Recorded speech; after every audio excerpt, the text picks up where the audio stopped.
আসসালামু আলাইকুম প্রিয় দর্শক, সবাই কেমন আছেন? আশা করি সবাই অনেক ভালো আছেন।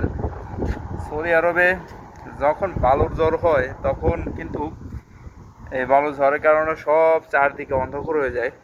দেখুন, আপনারা দেখতে পাচ্ছেন যে এখন বালুর ঝড় চলতেছে। এই বালুর ঝড় চলার কারণে চারদিক দিয়ে কিন্তু অন্ধকার হয়ে গেছে। এখানে দেখবেন যে আপনি এর মধ্যে আসতে পারবেন না, যে পরিমাণ বালু এখানে ওড়ে। বালু উড়ার কারণে এটি অত্যন্ত একটা কষ্টদায়ক হয়ে যায়। আর বালু কিন্তু প্রচুর পরিমাণে শুধু নাকে মুখে এবং গালে চলে যায়, যা অত্যন্ত ক্ষতিকারক।